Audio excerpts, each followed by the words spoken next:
On a perfectly normal street, in a perfectly normal house, something extraordinary is about to happen. The Dursleys, a family as ordinary as they come, are about to find their world turned upside down. Their disdain for anything out of the ordinary is well known, but the day brings with it a series of strange happenings. A seemingly ordinary cat reading a map, owls flying in broad daylight. These are just the beginning. Two visitors arrive, Albus Dumbledore and Professor McGonagall, bringing with them a discussion of the Potters and a little boy named Harry. They talk of his parents' fate and the remarkable survival of Harry himself. As the night deepens, Hagrid makes his appearance, soaring through the sky on a flying motorcycle carrying the infant Harry. The decision is made. Harry, the boy who lived, will grow up with the Dursleys. And so, Harry, the boy who lived, begins his life with the most ordinary family imaginable. Fast forward 10 years, and Harry is living a miserable life with the Dursleys. He's treated like an unwanted guest, made to sleep in a cupboard under the stairs, and is constantly belittled by his cousin Dudley.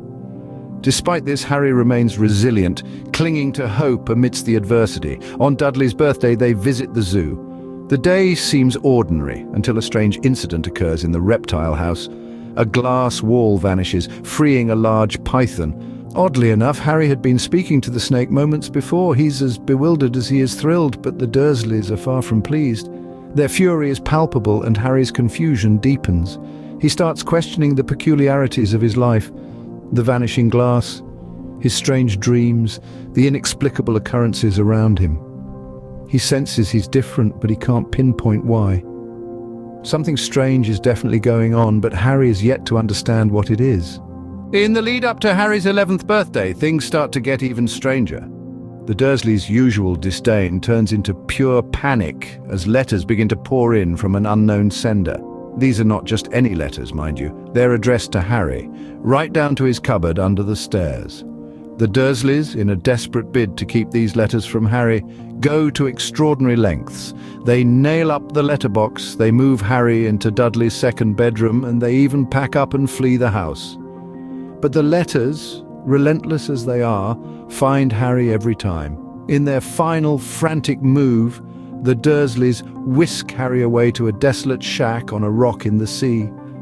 It seems they've finally escaped the persistent letters, but as the clock strikes midnight on Harry's birthday, a thunderous knock rattles the shack. Enter Hagrid, the giant of a man with a heart just as big. Finally, Harry is about to get some answers. The truth about Harry's identity is finally revealed. In the dead of night, a giant named Hagrid bursts through the door, bringing with him a storm of change for our young hero. The Dursleys cower as Hagrid, the keeper of the keys at Hogwarts School of Witchcraft and Wizardry, declares that Harry is a wizard. Imagine Harry's shock and disbelief as he learns that he's not just Harry Potter, but Harry Potter, the boy who lived, the boy who survived the most feared dark wizard of all time, Lord Voldemort. The very same wizard who killed his parents, Lily and James Potter. The Dursleys' outrage is palpable, their lies and deceit falling apart before Harry's very eyes. The mundane life they had forced upon him was a sham, a poor cover for a world of magic and wonder that was his by birthright. Harry's world has been turned upside down and a new adventure awaits. Harry steps into the magical world for the first time. It's a trip to Diagon Alley, the one-stop hub for all things magical. He's not alone, though. Hagrid, the gentle giant, is there to guide him. Their first stop is Gringotts, the wizarding bank. Run by goblins, it's an institution of utmost importance and security. Harry learns about his parents' wealth left to him and the concept of wizarding currency. Then they set off for school supplies. From books to potions, everything is unique and enthralling. But the highlight of the shopping spree is Harry's wand, a holly and phoenix feather wand, one that shares its core with the darkest wizard of all time, Voldemort. Amidst all this, the Sorcerer's Stone is mentioned. A mysterious object of immense power, it sets the stage for the adventures to come. Harry, now armed with his special wand and knowledge of the magical world, is ready for his journey to Hogwarts.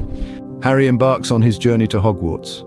Picture a bustling King's Cross station filled with muggles where Harry stands bewildered, ticket in hand for a platform that doesn't seem to exist, platform 9 3/4. Just when confusion threatens to overwhelm, The Weasley family appears like a beacon. With their warm smiles and flaming hair, they guide Harry through the seemingly impossible passage, a magical gateway hidden in plain sight. Aboard the Hogwarts Express, the world outside blurs as the train chugs along, carrying him towards a destiny yet unknown. Here, in this cocoon of anticipation, Harry meets Hermione Granger, with her bushy hair and quick wit, and Ron Weasley, the youngest of the boys in the family who'd helped him earlier. Their camaraderie begins to blossom, hinting at the inseparable trio they're destined to become. As Hogwarts Castle comes into view, Harry's magical adventure is just beginning. In Harry Potter and the Sorcerer's Stone, J.K. Rowling introduces us to a magical world hidden within our own. This enchanting narrative follows Harry Potter, a seemingly ordinary boy living under the stairs at his cruel aunt and uncle's house. Yet on his 11th birthday, he discovers he's anything but ordinary. Harry is in fact a wizard, and not just any wizard, but one of great renown in the magical world. Whisked away to Hogwarts School of Witchcraft and Wizardry, Harry embarks on a journey of self-discovery and magic. He forges strong friendships with Hermione Granger, the brightest witch of her age, and Ron Weasley, a loyal friend from a large wizarding family. He crosses paths with those who wish him harm, including the dark wizard who marked him as a baby. Amidst classes, Quidditch, and a three-headed dog, Harry unravels the mystery of the Sorcerer's Stone. As the first book in the series, it sets the stage for the epic saga of Harry Potter, the boy who lived destined to be the savior of the wizarding world. Harry's first day at Hogwarts is unlike any school day he's ever experienced. At the heart of this unforgettable day is the sorting hat ceremony. This antiquated, patched, and seemingly mundane hat holds an extraordinary power. It sings a unique song each year, detailing the qualities it seeks in students for each of the four houses: brave Gryffindor, wise Ravenclaw, ambitious Slytherin, and loyal Hufflepuff. The sorting hat peers into the soul of each student, determining their true character and placing them in the house where they will grow and flourish. Harry, our protagonist, is petrified of being sorted into Slytherin, the house infamous for dark wizards. His fear is palpable as he silently pleads with the hat, "Not Slytherin, not Slytherin." His plea is heard and he is sorted into Gryffindor, known for bravery and chivalry. The relief that floods Harry is immense, and a sense of belonging, something he's never experienced with the Dursleys, washes over him. The sorting hat ceremony helps us understand the four houses' distinct characteristics, setting the stage for the rivalries, camaraderie, and unity that exist in this magical school.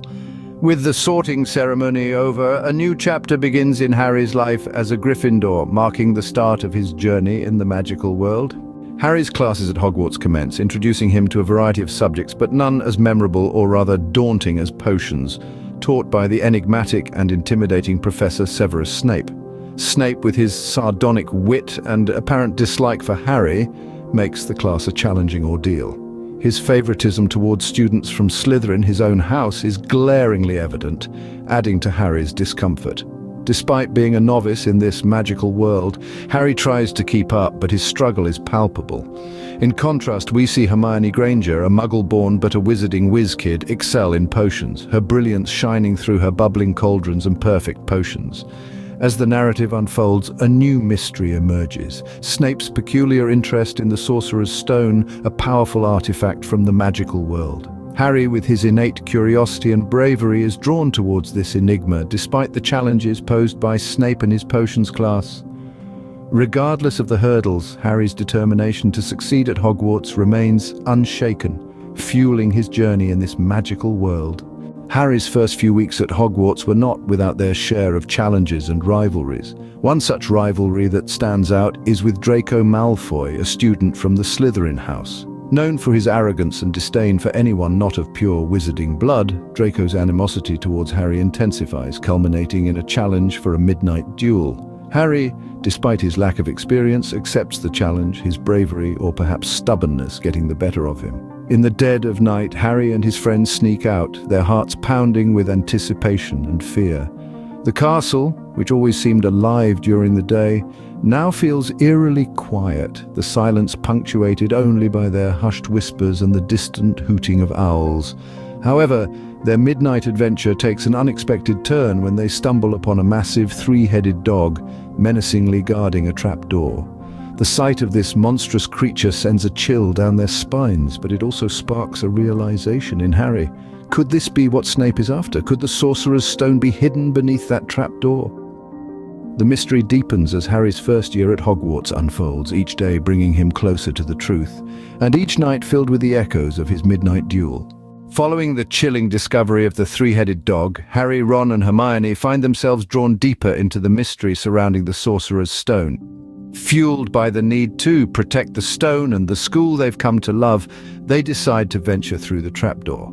The trio confronts a series of obstacles, each more daunting than the last, testing their courage, intellect and magical abilities. Their friendship and teamwork shine through as they rely on each other's strength to overcome the challenges that lay in their path.